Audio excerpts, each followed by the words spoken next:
umakyat ang presyo ng droga dahil sa interdiction, bumaba ang crime rate ng Pilipinas. Ito ang sinabi ni Secretary John Vic Remulla na bumaba ang crime rate sa Pilipinas dahil nagmahal ang presyo ng droga.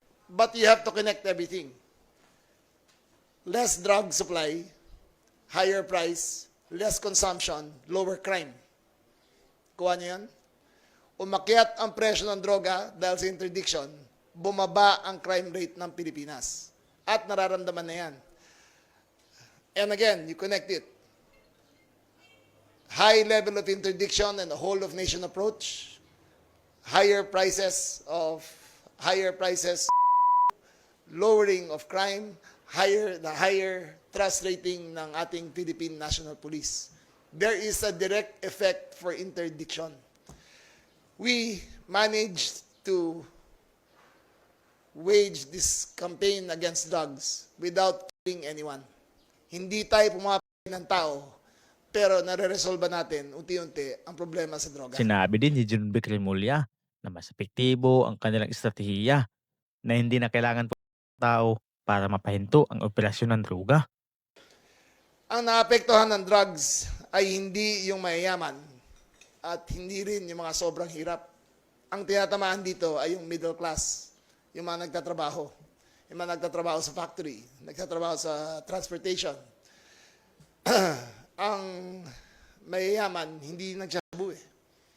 If the Philippines is 60% middle class, sila ang number one consumer nito at sila ang number one biktima. Ang tinatamaan yan, sila talaga. So what are our efforts?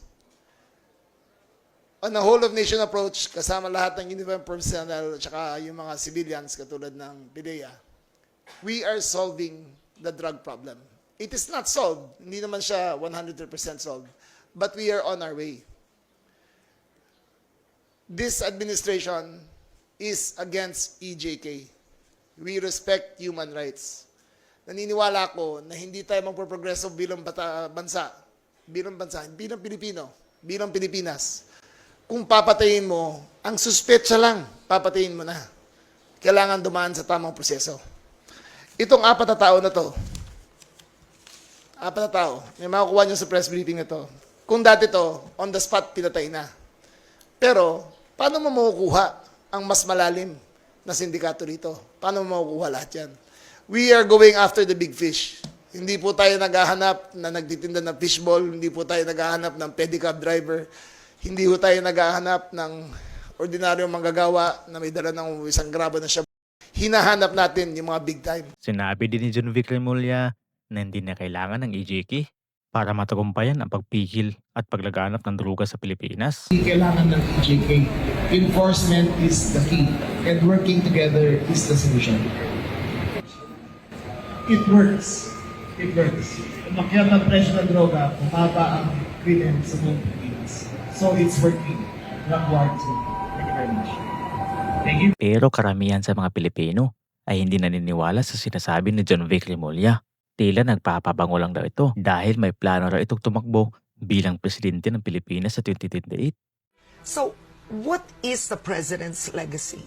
Because I think this one is not clear to the Filipino people.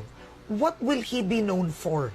Technically speaking, he has 1 year and 10 months left. Because come October or November, presidential candidates will already file. Yes. File. And by that time, the attention has moved to the presidentiables. Doon na mag-shift everything. So technically, President Marcos Jr. has 1 year and 10 months only. What does he talk about in your meetings? What is he gonna be known for? Well, number one, I'm not allowed, but I think his legacy will be that for the first time, a president confronted corruption head-on to the people who he was closest to the people who was in his tent. He confronted the corruption head-on and is willing to send them to jail no matter what their relations were. Wait, head-on? So Head-on. He's willing to confront former Speaker Martin Romualdez. You said the closest to him. Everyone. Ang instruction But niya, what has he done? wherever the evidence leads, ganun lang ang instructions niya. So we are pursuing, DOJ is pursuing it, we are pursuing it. The ombudsman is independent. I'm sure he's pursuing it. But we are, wherever the evidence leads, doon kami papunta. Okay. But what about the economy? I mean, we hit, I think, 4% growth last year. That's one of the lowest. 4.8. That's one of the 4.8. lowest we've had. That was COVID time. 4.8. Yes, we're negative. Okay, We're negative but after? 4. But we have recovered 4.8. We're short by 0.3. I think we're going to go at 6 this year. Really? And, if we pump prime the economy enough, if the investments come in, we're going to grow at 6 this year. If tourism improves, we'll go at 6 this year. Pero ayon sa survey sa Kalye, tila hindi nasisiyahan ng mga Pilipino. Magandang araw, gabi at hapon. Iboboto ko si Sara Duterte. Bigay ni Buddha po ito. Papakita ko yung larawan ni Buddha. Pinagpala ni Sara Duterte si Buddha. Ito si Kwan Yima. Botong-boto ko si Sara. At ito mga yan, dapat matalo yan kahit walang porsyento. 0% sa English. Mga remolya na yan. Ha? Alisin nyo sa amin yung remolya na yan. Bakit, sir? Ang aga Ha? naman na. Walang kwenta yan. Bakit ayaw nyo kay Rimulya, sir? Ha? Bakit ayaw nyo? Trader yan eh. Oo, Duterte kami. Duterte. Oo, trader yan. Napakalaki trader niyan. Sara, Duterte pa rin, syempre. Bakit? Ha? Bakit po? Yan lang ang may ano sa atin eh. Yan lang ang may kakayahang mamuno. Yan si Lenny, wala naman yan. Sa history nga ng Pilipinas, sila lang isla natin, hindi niya masagot eh. Oo. Si Otiveros, NPA yan eh. Oo, tsaka pipili sa mga yan, kay Sara ka na. Tumitino pa ang ating bansa. Napakasimple lang naman yan. Logic lang isipin mo dyan. Rimulya, traidor.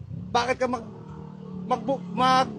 magbubuto ng mga ganyan traidor? Anong gagawin sa bansa natin? Baka bukas-bukas pagising natin, wala ng Pilipinas. Baka ibinenta rin yan. O, Hontiveros, NPA. O, bubuto ka ba dyan?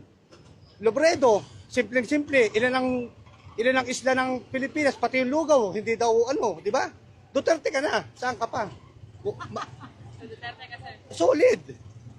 Matino pa ang mundo, matino pa ang bansa.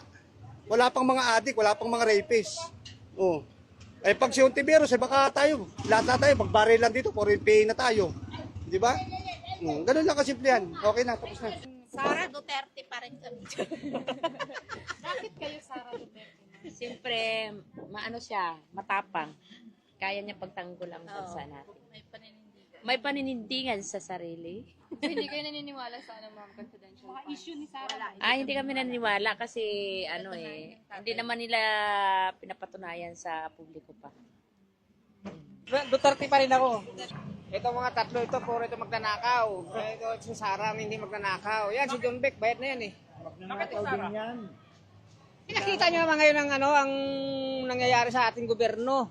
Puro nakaw na kay Bungbong lahat na ginagawa. Pati yan si John Beck. So, kayo, sir,